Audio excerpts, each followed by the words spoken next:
जगातील सर्व गुरूंना आपण इथे प्रणाम करून आजचा दिवस साजरा करतोय. गुरूंबद्दल मी तुम्हाला एक गोष्ट सांगते थोडीशी. तत्पूर्वी जे शिक्षक आहेत तुम्ही मुलाजवळ बसू शकता तो आगे आणि मुलांकडे लक्ष पण ठेवा.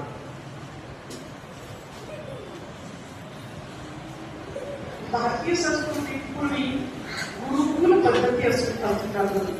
त्या गुरुकुल पद्धतीनुसार गुरुकुल हे गावाच्या बाहेर अरण्याच्या ठिकाणी बसवले जायचे. का बसवले जायचे? जेव्हा बालक अवस्थेमध्ये विद्यार्थी असायचा, शिक्षण अवस्थेमध्ये विद्यार्थी असायचा, तेव्हा त्याला शिक्षण देण्यासाठी आजकालची जी शिक्षण पद्धती आहे ती फक्त केवळ पुस्तकी ज्ञानाला पूर्ण दिलं जाते. परंतु त्या काळामध्ये विद्यार्थ्यांचं वैयक्तिक कौशल्य म्हणजे फक्त स्वतःची तयारी करणे किंवा स्वतःची कामं करणे हा नव्हता. वैयक्तिक कौशल्यामध्ये मोठ्यांचा सत्कार करणे, एखादा व्यक्ती जर आपल्या घरी पाहणार त्याचा कसा सत्कार करायचा, त्यांना बोलण्याची पद्धत कशी असायला पाहिजे, मुलीचा आदर कसा असायला पाहिजे, परव्यक्तीचा आदर कसा करायला पाहिजे, ह्या गोष्टी त्या गुरुकुलमध्ये शिकवल्या जायच्या. तर त्या गुरुकुलमध्ये एक प्रकाशमाचा विद्यार्थी होता. गुरुंनी आज्ञा केली सर्व विद्यार्थ्यांना की पौर्णिमाचा कार्यक्रम ज्या दिवशी वातावरण खूप ढगाळ होतं, आता जसं पावसाळा आहे की तसं त्या दिवशी खूप पाऊस होता. मित्र गुरुपौर्णिमेचा कार्यक्रम आहे प्रेमच्या शाळेमध्ये, नवजीवन शाळेमध्ये आम्ही तिथं आलेलो आणि आणखी पूर्ण पालक लोक पण आलेले भरपूर पुढं बसलेले पुढं दाखवतो ते पुरे पालक लोक.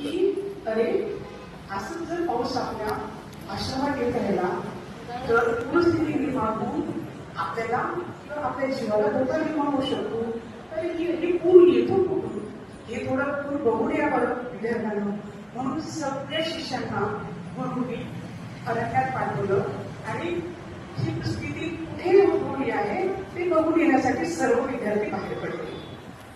काही पूर्वेला, काही पश्चिमेला, काही अग्नेला, काही नैऋत्येला अशा वेगवेगळ्या दिशेने विद्यार्थी गेले. एक विद्यार्थी जो होता प्रकाश नावाचा तो थोडा जास्त नावपर्यंत गेला आणि त्याचे जे सहकारी आहेत त्यांना तर काही सुरावा लागला नाही की पाणी कुठून येते. परंतु प्रकाशला लक्षात आलं की पाणी जे गुरुकुलमध्ये असताना विद्यार्थ्यांना शेती सुद्धा शिकवल्या जायची आणि शेतीमध्ये पाण्याचा निचरा होण्यासाठी सर्वांनी मिळून बांध रचला होता. तर तो बांध पूर्णपणे करण्यामुळे तो बांध सोडून ते पाणी आश्रमात येऊ लागलं होतं. आणि जेव्हा प्रकाशच्या लक्षात आलं त्यांनी आजूबाजूचे दगड, धुपे, मातीचे ढेकळ हे सर्व उचलून त्यांनी बांध वाढवण्याचा प्रयत्न केला. परंतु पाणी काही थांबेना. मग शेवटी थकून त्याला काही सुचलं नाही आणि बाकी कोणीही शिष्य त्याच्या सोबत असल्यामुळे त्यांनी एकही निर्णय घेतला की आपल्याला तर पाणी अडवायचं आहे, मग आता काहीतरी करायला पाहिजे. गुरुंनी तर आज्ञा केली आपल्याला. मग तो शिष्य स्वतः त्या बांधावरती झोपला आणि ते पाणी अडवत धरले. बाकी सर्व विद्यार्थी आश्रमात पोहोचले. त्यांचा दिव्यक्रम संध्याकाळचं जेवण वगैरे आपण सर्व विश्राम करू लागले. दुसऱ्या दिवशी प्रभातकाळी सर्व शिष्य जेव्हा प्रांगणात आले प्रार्थना म्हणण्यासाठी तेव्हा गुरुंना प्रकाश नावाचा छोटा विद्यार्थी घरी दिसला. मग गुरुंना काळजी वाटली की हा विद्यार्थी गेला होते. सर्वांना विचारपूस केली, अरे तुला प्रकाश दिसलाय का कुठे, अरे तुम्हाला कुठे दिसलाय का. सगळ्यांचा नकार आल्यानंतर गुरुंना जरा काळजी वाटली. मग गुरु सर्व शिष्यांना घेऊन त्याला शोधायला गेले की प्रकाश कुठे गेले, आपण त्यांना त्याला शोधूया. शोधत गेल्यानंतर त्यांना प्रकाश पाण्याच्या बांधावरती झोपलेला दिसला आणि पाणी अडवून धरलेला दिसला. गुरुंनी त्याला उठवलं तर तो एकदम निर्जीव अवस्थेमध्ये त्याला काहीच ताकद राहिलेली नव्हती, कारण तो रात्रभर ते पाणी अडवून झोपलेला होता. गुरुंनी त्याला विचारलं की बाळा तू ह्या अशा अवस्थेत का झोपलास. तर प्रकाश म्हणाला की गुरु आपण आज्ञा केली होती की पुराचं पाणी येत आहे आणि आपल्याला आपल्या आश्रमाची स्थिती, आपल्या आश्रमात राहिलेले जे शिष्य आहेत त्यांना कुठलाही त्रास होत नाही किंवा मग कोणाची जीवितहानी होऊ नये हा विचार करून मी हे पाणी अडवण्याचा निर्धार केला आणि मी ते थांबलो. तर गुरुच्या डोळ्यामध्ये गडागडा पाणी आलं अक्षरशः की विद्यार्थ्यांनी आपल्या जीवाची पर्वा न करता गुरूंना गुरुची आज्ञा पाडली.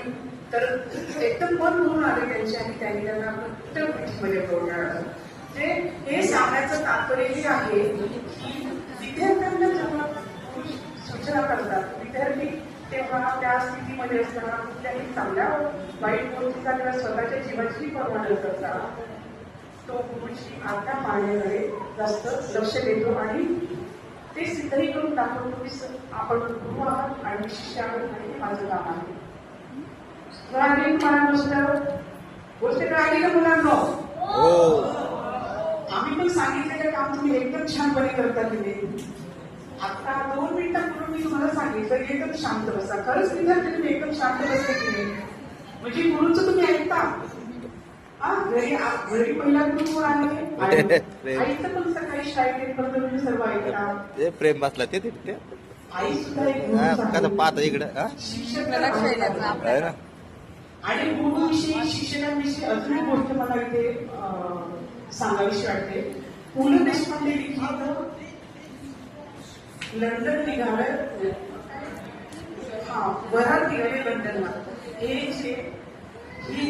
जी नाटिका आहे तर ती नाटिका भारतामध्ये प्रचंड गाजली. ह्याचा प्रयोग करण्यासाठी पु ल देशपांडेंना जर्मनीला हा प्रयोग करा म्हणून मॅडम इतक्या छान छान कथा सांगायला लागल्या इतक्या जुन्या खूप मजा आहे. लक्ष्मण देशपांडे तर जेव्हा ते जर्मनीला आवाज ऐकून सगळे इकडे मागे वळून राहिले होते. लोकांनी उत्स्फूर्त प्रतिसाद दिला आणि तिथे ही नाटिका सादर झाली. पण जेव्हा ते परतीच्या प्रवासाला निघाले हळू बोलायला जेव्हा ते एअरपोर्टवरती आले मोठ्याने बोलतोय मी. तेव्हा ते तिकीट हॉटेलमध्ये दिसून आले. मी आता बोलायला लागलो होतो आपण बसमध्ये पुढच्यांना सगळ्यांना मागं वळून पाहणं चालू केलं. माझा आवाज लय मोठा आहे ना. माझा रात्री सारखा आवाज आपला हळू बोलायला लागलो. ते हॉटेलमध्ये विसरले. ही सत्य घटना बरं का. पण जेव्हा ते एअरपोर्टवरती आले तेव्हा चेकिंग तर होतं सर्वांना घेतली. सर्वात महत्वाचे ते तिकीट. मग त्यांनी तिथे त्याची समस्या मांडली की आता तर एरोप्लेन येण्याची वेळ झालेली आहे आणि तिकीट तर मी विसरून आलोच तर काय करते. मग त्यांनी तिथे स्टाफला सांगितलं की असं असं झालेलं आहे. मग त्या स्टाफने ठीक आहे म्हणाले एक फॉर्म भरून देतो मी तर तुम्हाला प्रवास करता येईल. मग फॉर्म भरत असताना अर्धवट फॉर्म भरलेला असताना एका कर्मचाऱ्याने त्यांना विचारलं आपण काय करता आपला पेशा काय आहे. तर त्यांनी एकच शब्द सांगितलं मी शिक्षक आहे. तर तिथल्या स्टाफने त्यांच्या हातातून तो फॉर्म घेतला आणि ते म्हणाले की आमच्या इथे शिक्षकांकडनं असा कुठलाही फॉर्म भरून घेतला जात नाही. तुम्ही निवांतपणे प्रवास करू शकता. म्हणजे फक्त केवळ शिक्षक असल्यामुळे शिक्षकांवरती एवढा विश्वास टाकला जातो. तरी ही जर्मनीमध्ये लक्ष्मण देशपांडे सोबत प्रत्यक्षात ही घडलेली घटना आहे. त्यांना इतका अभिमान वाटला की मी एक शिक्षक आहे आणि शिक्षकांप्रती एवढी कृतज्ञता व्यक्त केली जाते की बाहेर देशामध्ये. तर खरंच हा गुरु म्हणजे कमी नाही आहे. प्रत्येक ठिकाणी त्याला विश्वासाचं पात्र झालं जातं. कधी सुद्धा एखाद्या बाळा सुद्धा शेजारी असो किंवा कुणी अनोळखी व्यक्ती असो आपण जर म्हटलं तुमचं बाळ जरा मला देतं का पाचपुटासाठी मला खेळायचंय मला खेळायला खूप आवडतंय पण एक आई त्या बाळाला कधी दुसऱ्या व्यक्तीकडे सोबत नाही. मग स्त्री असो किंवा पुरुष असो परंतु ही आई जेव्हा 4-5 तास शाळेमध्ये गुरुच्या भरोशावरती त्या विद्यार्थ्याला त्या बाळाला सोडून टाकते. हा विश्वास म्हणजे गुरुवरचा हा विश्वास आहे आणि हा विश्वास संपादन करण्यासाठी त्या पुस्तकाची गरज भासून किंवा पुस्तकाची ज्ञान मिळवून ही गुरुत्वता प्राप्त होत नाही. तर सांगायचं तात्पर्य एवढंच आहे की जगाच्या पाठीवरती जेव्हा गुरु शिक्षक हे दोनच शब्द महत्वाचे ठरतात एक विश्वासास पात्र होण्यासाठी. तर तो विश्वास आज आपण इथे साजरा संपन्न करण्यासाठी इथे जमलोय.